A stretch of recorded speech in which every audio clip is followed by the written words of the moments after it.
Hi, this is a quick message to TheWillofDC regarding your message on YouTube about Perez Hilton and Harry Partridge on YouTube. Has uploaded one of Harry's animations to his own website, I suppose to his own YouTube account, and you're saying let him do it.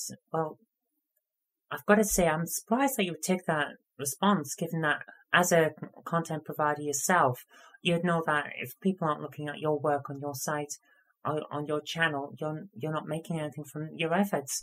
And you say, yeah, it's going to help you in the long term, but I have to seriously disagree with that. The way that a lot of content providers, myself included, and a lot of people that I speak to on a regular basis, say the internet works is, if someone that they're reading already posts something and saying, hey, take a look at this, then it's likely that people will go and have a look at what they've suggested you have a look at. But they won't do anything further than that. They'll see what they came to see, and then they'll leave. It tends to be a case of perhaps out of 1,000 people, maybe 3 or 4 will hang around and have a look at other content and perhaps become a regular viewer.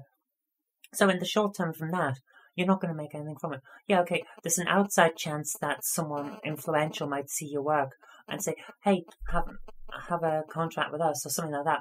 But it's a really outside chance. It's very, in real terms, you're better off keeping your work on your own site. And I'm surprised that you didn't look at it from that point of view. Besides, Harry's animation had already got 1.5 million views on YouTube. It wasn't as if he was desperate for attention, and especially not from someone like Perez Hilton, who's repeatedly been sued for copyright infringement and then continues to do it.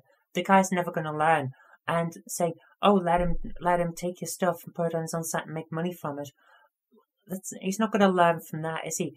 That's enabling him. Best way to deal with someone like Perez Hilton is to say, no, stop it, take my stuff down. You are not making money from my efforts. Especially from something like an animation, which, last time I spoke to Harry, said it takes him about a week to produce 1 or 2 seconds worth of animation. Those things take so much time that he deserves every view that he's going to get from that. Perez Hilton, if he wants to say this is good, should have linked to the original animation, not put it on his own site.